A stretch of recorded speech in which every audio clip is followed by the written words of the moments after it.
자, 오늘은 우상 세 번째 시간으로 돈에 대해서 함께 말씀을 나누려고 합니다. 어네스트 베커라는 교수님이 문화, 성과 로맨스로 하나님을 대체할 거라고 이야기를 했었어요. 이해가 돼요? 그러니까 하나의 문화 중에 성과 로맨스가 신의 자리에 놓이게 될 것이다 라고 이야기를 하는 거죠. 그런데 그보다도 니체라는 사람이 서구 문화에서 하나님의 점점 안 보이기 시작하면서 돈이 하나님을 대체할 것이라 라고 이야기를 했어요. 수많은 작가와 사상가가 이렇게 해석을 하듯이 탐욕의 문화가 우리의 영혼을 그리고 경제를 갉아먹고 있다라는 것. 그런데 그 현실을 우리가 인식하지 못한다라고 이야기를 합니다. 경제가 붕괴되고 우리의 영혼을 갉아먹고 있는데 그걸 사람들이 눈치채지 못한다라는 것. 그렇게 인간은 누구나 특정한 사회 경제적 계층에 속해 있습니다. 이제 특정 지역에 살면 우리 홍제동에 살고 아니면 은평구에 살고 그러면 그 거주하는 그리고 학교에 그러한 계층의 사람들과 비슷한 계층의 사람들과 관계를 형성하게 돼요. 근데 거기서 인간은 이런 마음이 든다고 해요. 나는 누구누구처럼 잘 살지는 못합니다. 그들에 비하면 내 자신은 적은 편이죠 이야기를 한다고 해요. 그러니 아무리 풍족하게 살아간다고 하더라도 부족하다고 생각을 하는 거예요. 자, 미국인들을 대상으로 하나의 연구를 했어요. 자, 미국인들은 자신들이 이제 중산층에 속해 있다고 생각을 합니다. 자, 스스로 상류층에 있는 사람들이 몇 프로라고 생각해요? 스스로 나는 상류층이다 라고 생각하는 사람 몇 퍼센트가 될까요? 다운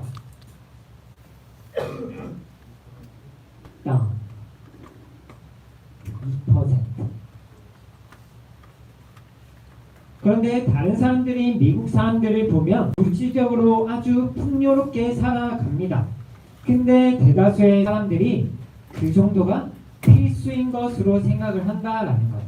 다른 사람들이 보기에는 풍요롭게 살지만 그것이 미국인들은 그냥 기본이다라는 거예요. 근데 이러한 세상에서 예수님이 뭐라고 하시냐면 탐심에 대해서 자주 경고를 하세요. 근데 이 탐심이 사람들에게는 죄라고 생각을 하지 않는다라는 것.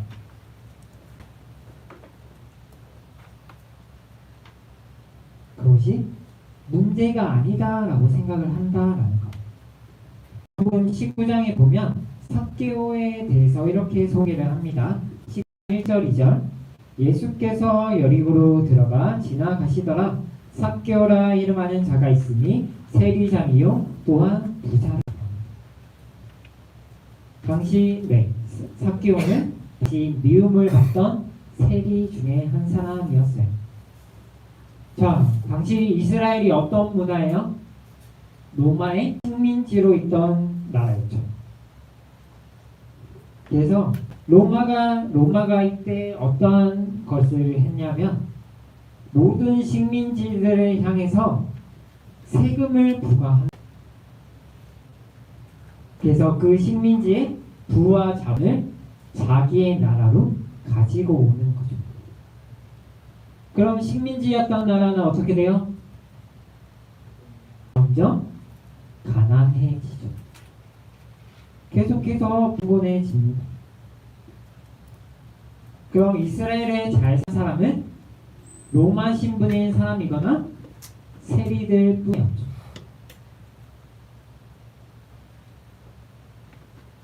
그래서 자기들이 모든 식민지를 관리할 수 없으니 그 세금을 관리할 수 없으니 세리라는 사람을 세웁니다. 각 지역별로.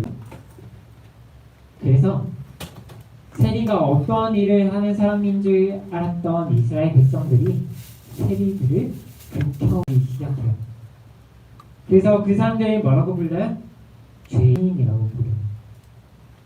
지금으로 말하면 배신자, 쓰레기 같은 사람이라고 이야기를 하는 거예요. 자, 그럼 사람들이 왜 세리가 되려고 했을까요?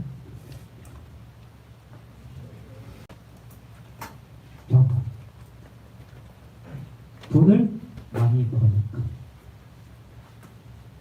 그 이유 단 하나. 오늘 제말듯이 돈 때문에. 로마가 세리들에게 주는 보상은 당시에는 어마어마했죠. 자, 만약에 세금이 10%다 합시다. 세금이 자기가 가지고 있는 재산의 10%다 합시다. 자, 그럼 세리는 얼마를 받을까요? 세금으로 얼마를 받을까요?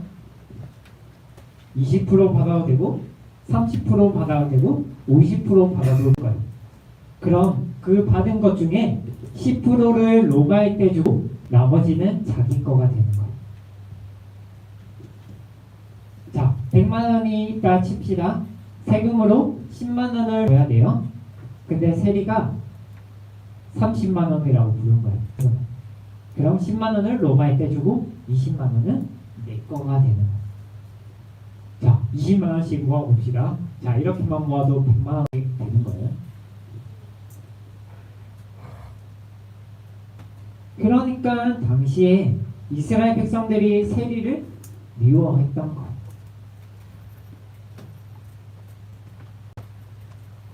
자, 근데 누가복음에서 삭개오를 어떻게 불러요? 그냥 세리가 아니라 뭐라고요? 세리장. 세리들 중에 우두머리. 이 말은 뭐예요? 일반 세리들보다 더 돈이 많았다라는 거예요. 그러니까 내가 욕을 먹든 말든 사람들이 손가락질 하든 말든 삭개오에게는 뭐가 최고였어요? 돈이 최고였던 거. 자, 그런데 이런 탐심에 대해서 사도 바울이 이렇게 이야기를 합니다. 골로새서 3장 5절. 그러므로 땅에 있는 지체를 주라. 곧 음란과 부정과 사욕과 악한 정욕과 탐심이니 탐심은 우상 숭배니라. 자, 오늘 본문도 다시 한번 봅시다. 시작. 오늘 본문도 오케이. 시작.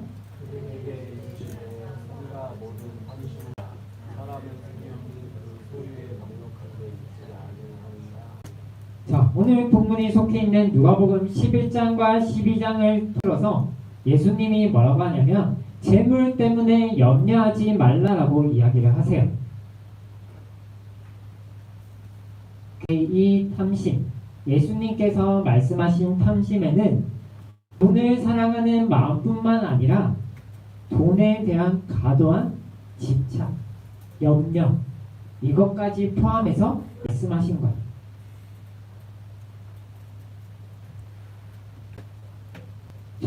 예수님께서 우리의 마음이 통장 잔고에 따라 좌우되는 그러한 이유를 이렇게 말씀하세요. 사람의 생명이 그 소유에 넉넉한 데 있지 않다라고 하세요. 생명이 재물에 지우지 된다면 우리의 삶을 규정하는 것은 소비와 소유가 되겠죠. 인간의 가치가 재물에 있기 때문입니다. 그래서 예수님께서 탐심에 대해서 이렇게 말씀을 다시 하세요. 누가복음 16장 13절에서 15절. 지파인이 두 주인을 섬길 수 없는 고기를 미워하고 저를 사랑하거나 고기를 중히 여기고 저를 경히 여길 것임이니라. 너희는 하나님과 재물을 겸하여 섬길 수 없느니라. 바리새인들은 돈을 좋아하는 자들이라. 이 모든 것을 듣고 비웃거늘 예수께서 이르시되 너희는 사람 앞에서 스스로 옳다 하는 자들이나 너희 마음을 하나님께서 아시나니 사람 중에 높임을 받는 그것은 하나님 앞에 미움을 받느니라. 예수님께서 우상 숭배에 대해서 성경을 말씀하실 때 운율을 통해서 탐심과 돈을 이야기하십니다. 그러니까 돈을 더 사랑하는 사람들은 새로 돈을 벌 방법을 생각을 하죠. 그리고 새로 살 물건에 대해서 마음이 빼앗기게 됩니다. 자기보다 더 많이 가진 사람들은 시기와 지혜로 바라보게 돼요. 왜 그럴까요? 돈이 뭐길래? 돈을 우상으로 삼는 사람들은 재물 덕분에, 돈 때문에 내 인생이 안정된다라고 느끼기 때문에. 근데 그것을 돈은 그 돈의 노예가 되는 거죠.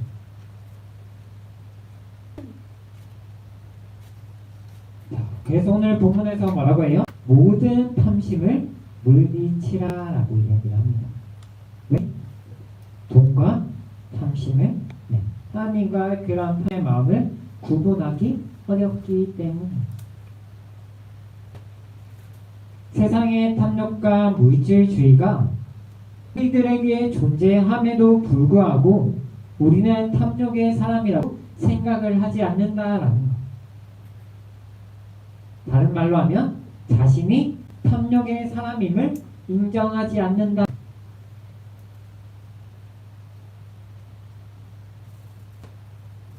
우리의 마음은요, 죄성의 영향을 받아서 그런 욕구를 우상화시킵니다. 이해가 돼요? 우리의 마음의 욕구를 그게 무엇이 되든 우상화시킨다라는 것. 자, 어떤 사람들에게는 그것이 영향력, 권력, 이게 될 수가 있고요. 또 다른 사람들에게는 인정, 좋은 평가, 그게 우상이 될 수 있다라는 것. 아니면 신체적인 평안도 우상이 될 수 있다라는 것.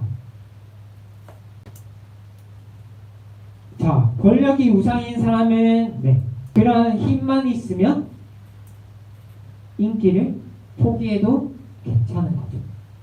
왜? 권력이 내게 우상이니까. 자, 반대로 사람들에게 인정받는 게 우상인 사람들은 권력을 포기해도 괜찮은 거죠. 기꺼이 사람들을 통제하고 그러한 힘을 가지는 것을 포기한다라는 것. 자, 이러한 것을 근원적 우상이라고 이야기해요. 근원적 우상. 근데 근원적 우상 말고 표면적 우상이 있어요. 말이 어렵죠? 자, 표면적 우상이 뭐냐면 근원적인 우상을 성취하기 위해서 수단이 되는 것들을 표면적 우상이라고 이야기합니다. 자, 자기의 삶과 세상을 통치하는 수단으로 사람들은 많은 돈을 원해요. 그쵸? 자, 근데 어떠한 사람들은 돈이 많이 있음에도 불구하고 검소하게 살아갑니다. 그리고 저축을 하거나 투자를 하죠. 왜? 그래야 안전을 느끼기 때문에. 근데 또 다른 사람들은 사람들과 어울릴 때 아니면 자신의 미모와 그런 매력을 가꾸기 돈을 원해요. 그쵸? 어떤 사람은 저축하기 위해 돈을 더 많은 그런 안정적인 삶을 원해서 돈을 원하지만 어떤 사람들은 자신을 가꾸기 위해서 아니면 다른 사람들과 관계하기 위해서 돈을 원해요. 근데 다른 사람들은 돈을 통한 통치를 위해서 돈을 모여요. 표면적인 우상은 돈이에요. 근데 근원적인 게 다르기, 이 돈을 어떻게 활용하냐가 다른 거예요.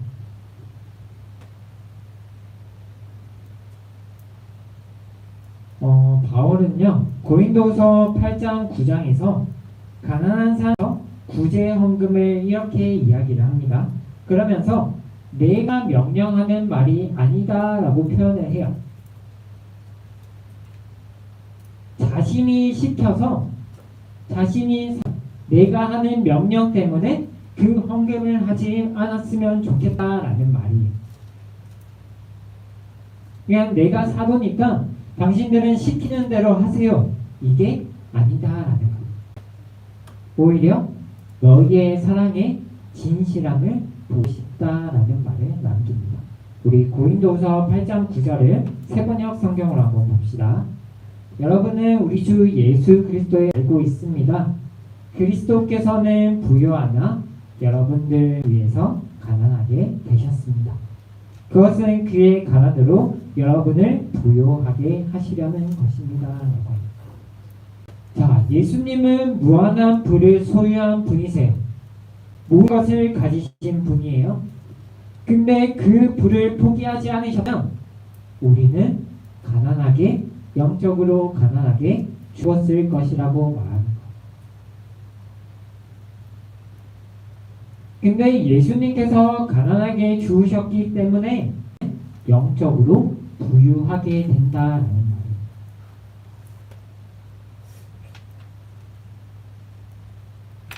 예수님께서 우리를 보배로 삼으시려고 했기 때문에 하늘의 모든 부활을 포기하셨다라는 말이에요. 우리를 보배로운 그러한 존귀한 자녀들로 바라보기 위해서 자신의 모든 부활을 포기하셨다라는 말이에요.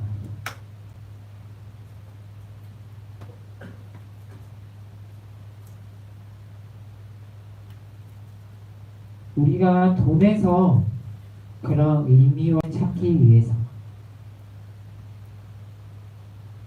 우리는 그런 가진 것을 통해서 다른 사람들을 위해서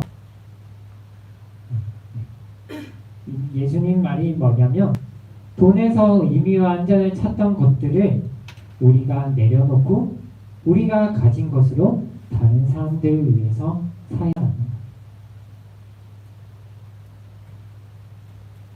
자, 19세기 세계적인 철강 회사의 대표였던 앤드루 카네디라는 사람이 19세기 당시 최고의 갑부였습니다.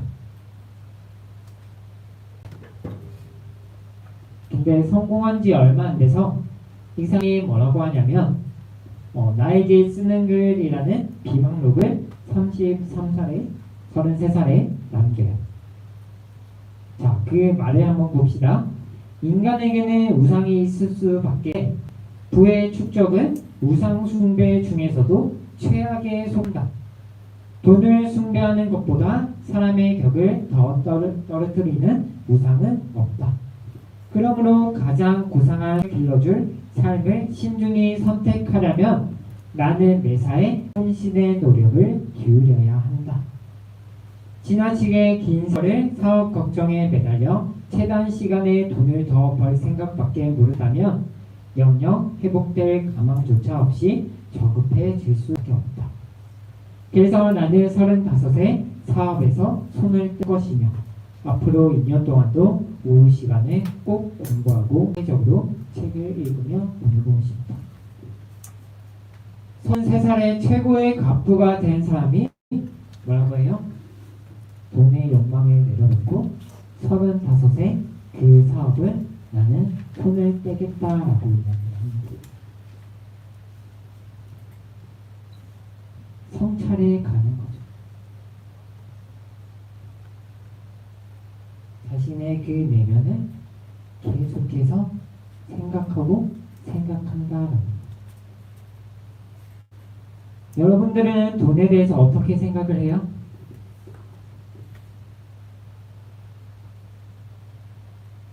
돈은 우리 인생에서 필수적인 요소 중에 하나입니다. 돈이 없으면 생활이 안 되죠. 오늘 말씀은 부자가 되지 마라는 말이 아니에요. 돈을 포기하라는 말씀이 아니라는 거예요.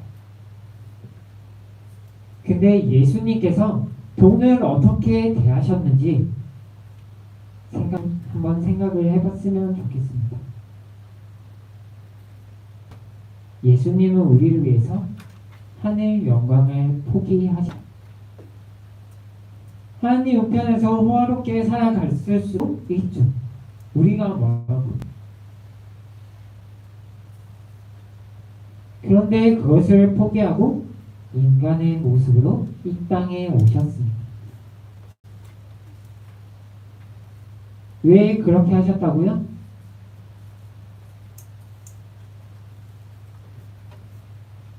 예수님에게 우리가 뭐길래? 제가 설교에서 뭐라고 했어요? 뭐라고 했어요? 다시 시작할까요?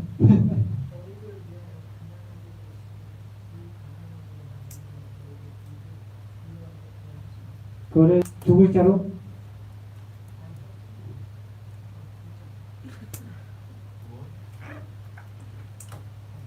보배.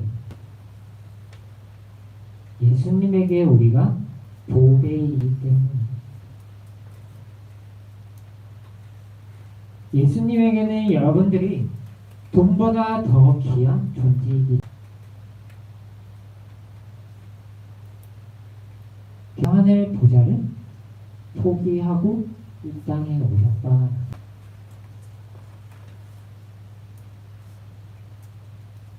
오늘은 결론을 여러분들에게 이야기해주지 않을 겁니다. 그 말은 뭐예요? 여러분들이 스스로 오늘 말씀에서 생각을 해보라라는 것. 어떠한 마음으로, 어떠한 시각으로 돈을 바라봐야 하는지 우리 스스로 생각을 해보라라는 것. 예수님을 믿는 사람으로서 하나님의 존귀한 자녀로 돈을 어떻게 바라봐야 하는지, 그리고 그 돈을 가지고 어떻게 살아가야 하는지 여러분들이 스스로 고민을 해보라라는 것. 우리 이 시간 잠시 주신 마음을 가지고 같이 기도했으면 좋겠습니다.